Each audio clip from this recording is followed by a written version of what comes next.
Praise the Lord. கர்த்தருக்கு ஸ்தோத்திரம். லூக்கா எழுதின சுவிசேஷம் அதிகாரம் 7. அவர் தம்முடைய வார்த்தைகளையெல்லாம் ஜனங்களுடைய காதுகள் கேட்கும்படி சொல்லி முடித்த பின்பு கப்பர்நகூமுக்கு போனார்.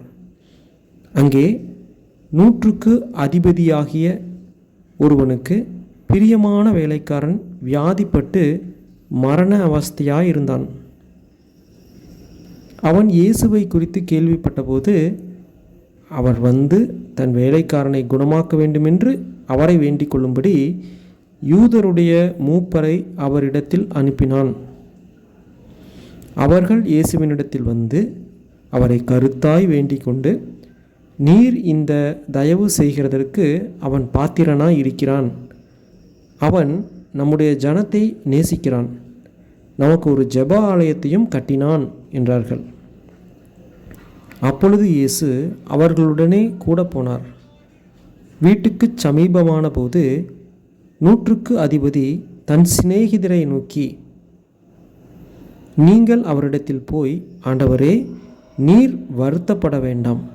நீர் என் வீட்டு வாசலுக்குள் பிரவேசிக்க நான் பாத்திரன் அல்ல. நான் உம்மிடத்தில் வரவும் என்னை பாத்திரனாக எண்ணவில்லை. ஒரு வார்த்தை மாத்திரம் சொல்லும், அப்பொழுது என் வேலைக்காரன் சுஸ்தமாவான். நான் அதிகாரத்துக்கு கீழ்ப்பட்டவனாயிருந்தும் எனக்கு கீழ்ப்பட்டிருக்கிற சேவகரும் உண்டு. நான் ஒருவனை போவென்றால் போகிறான், மற்றொருவனை வாவென்றால் வருகிறான்.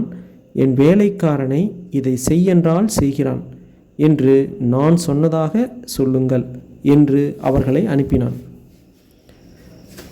இயேசு இவைகளை கேட்டு அவனை குறித்து ஆச்சரியப்பட்டு திரும்பி தமக்கு பின் செல்லுகிற திரளான ஜனங்களை நோக்கி, இஸ்ரவேலருக்குள்ளும் நான் இப்படிப்பட்ட விசுவாசத்தை காணவில்லை என்று உங்களுக்கு சொல்லுகிறேன் என்றார்.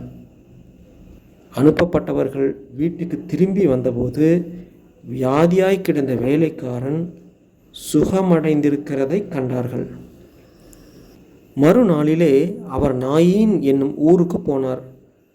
அவருடைய சீசர் அநேகரும் திரளான ஜனங்களும் அவருடனே கூட போனார்கள்.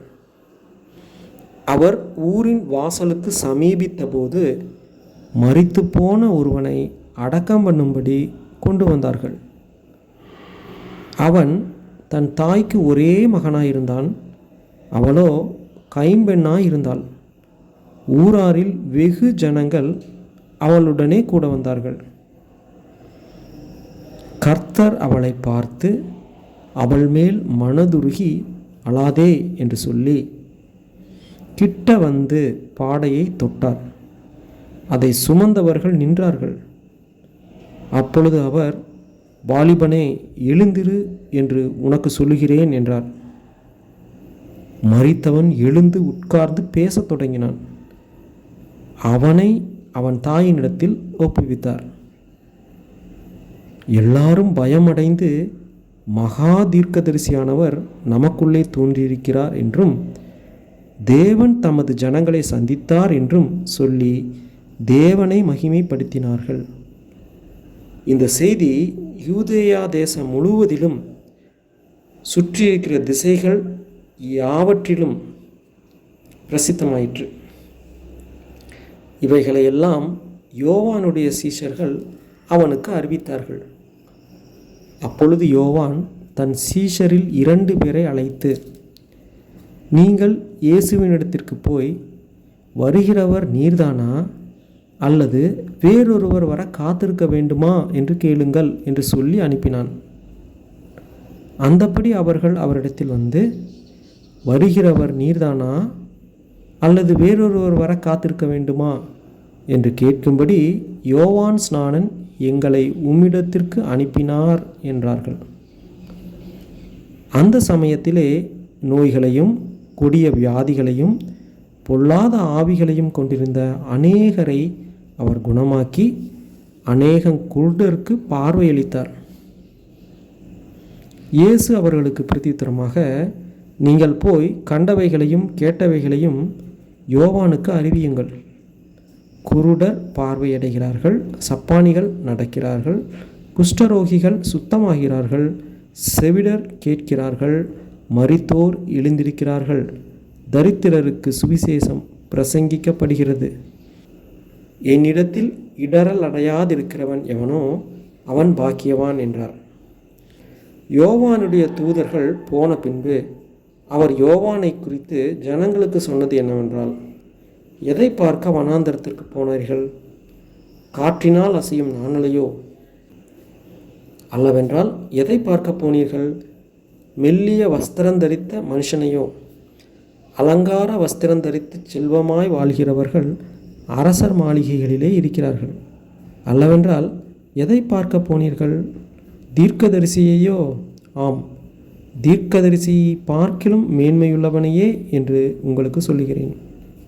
இதோ நான் என் தூதனை உமக்கு முன்பாக அனுப்புகிறேன். அவன் உமக்கு முன்னே போய் உமது வழியை ஆயத்தம் பண்ணுவான் என்று எழுதிய வாக்கியத்தால் குறிக்கப்பட்டவன் இவன்தான். ஸ்திரீகளிடத்திலே பிறந்தவர்களில் யோவான் ஸ்நானனை பார்க்கிலும் பெரிய தீர்க்கதரிசி ஒருவனும் இல்லை. ஆகிலும் தேவனுடைய ராஜ்யத்தில் சிறியவனாய் இருக்கிறவன் அவனிலும் பெரியவனாய் இருக்கிறார் என்று உங்களுக்கு சொல்லுகிறேன் என்றார்.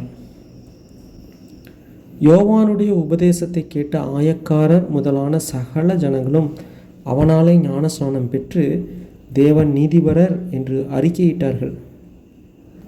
பரிசேயரும் நியாய சாஸ்திரிகளுமோ அவனாலே ஞானஸ்நானம் பெறாமல் தங்களுக்கு கேடுண்டாக தேவனுடைய ஆலோசனையை தள்ளிவிட்டார்கள். பின்னும் கர்த்தர் சொன்னது, இந்த சந்ததியை யாருக்கு ஒப்பிடுவேன்? இவர்கள் யாருக்கு ஒப்பாயிருக்கிறார்கள்? சந்தை வெளியில் உட்கார்ந்து ஒருவரையொருவர் பார்த்து, உங்களுக்காக குழல் ஊதினோம், நீங்கள் கூத்தாடவில்லை, உங்களுக்காக புலம்பினோம், நீங்கள் அளவில்லை என்று குறை சொல்லுகிற பிள்ளைகளுக்கு ஒப்பாயிருக்கிறார்கள். எப்படியெனில் யோவான் ஸ்நானன் அப்பம் புசியாதவனும் திராட்சரசம் குடியாதவனுமாய் வந்தான். அதற்கு நீங்கள் அவன் பிசாசு பிடித்திருக்கிறவன் என்கிறீர்கள். மனுஷகுமாரன் போஜனபானம் பண்ணுகிறவராய் வந்தார். அதற்கு நீங்கள், இதோ போஜன பிரியனும் மதுபான பிரியனுமான மனுஷன் ஆயக்காரருக்கும் பாவிகளுக்கும் சிநேகிதன் என்கிறீர்கள். ஆனாலும் ஞானமானது அதன் பிள்ளைகள் எல்லோராலும் நீதியுள்ளதென்று ஒப்புக்கொள்ளப்படும் என்றார். பரிசேயரில் ஒருவன் தன்னுடனே போஜனம் பண்ண வேண்டுமென்று அவரை வேண்டிக் கொண்டான். அவர் அந்த பரிசேயனுடைய வீட்டில் பிரவேசித்து பந்தியிருந்தார். அப்பொழுது அந்த ஊரில் இருந்த பாவியாகிய ஒரு ஸ்திரீ அவர் பரிசேயன் வீட்டிலே பந்தி இருக்கிறதை அறிந்து ஒரு பரணியில் பரிமள தைலம் கொண்டு வந்து அவருடைய பாதங்களின் அருகே பின்னாக நின்று அழுது கொண்டு அவருடைய பாதங்களை தன் கண்ணீரினால் நனைத்து தன் தலை மயிரினால் துடைத்து அவருடைய பாதங்களை முத்தஞ்செய்து பரிமள தைலத்தை பூசினாள்.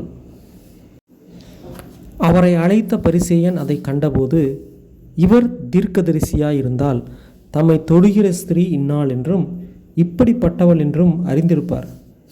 இவள் பாவியா இருக்கிறாளே என்று தனக்குள்ளே சொல்லிக்கொண்டான்.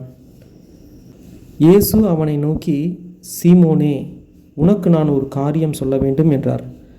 அதற்கு அவன், போதகரே, சொல்லும் என்றான். அப்பொழுது அவர், ஒருவனிடத்தில் 2 பேர் கடன் விட்டிருந்தார்கள். ஒருவன் 500 வெள்ளிக்காசும் மற்றவன் 50 வெள்ளிக்காசும் கொடுக்க வேண்டியதாய் இருந்தது. கொடுக்க அவர்களுக்கு நிர்வாகம் இல்லாத போது இருவருக்கும் கடனை மன்னித்து விட்டான்.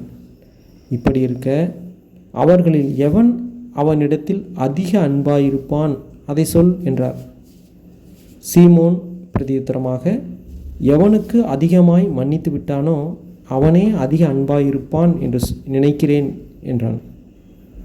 அதற்கு அவர், சரியாய் நிதானித்தாய் என்று சொல்லி ஸ்திரீயினிடமாய் திரும்பி சீமோனை நோக்கி, இந்த ஸ்திரீயை பார்க்கிறாயே, நான் உன் வீட்டில் பிரவேசித்தேன், நீ என் கால்களுக்கு தண்ணீர் தரவில்லை. இவளோ கண்ணீரினால் என் கால்களை நனைத்து தன் தலை மயிரினால் அவைகளை துடைத்தாள். நீ என்னை முத்தம் செய்யவில்லை. இவளோ நான் உட்பிரவேசித்தது முதல் என் பாதங்களை ஓயாமல் முத்தம் செய்தாள். நீ என் தலையில் எண்ணெய் பூசவில்லை. இவளோ என் பாதங்களில் பரிமள தைலம் பூசினாள். ஆதலால் நான் உனக்கு சொல்லுகிறேன், இவள் செய்த அநேக பாவங்கள் மன்னிக்கப்பட்டது, இவள் மிகவும் அன்பு கூர்ந்தாளே.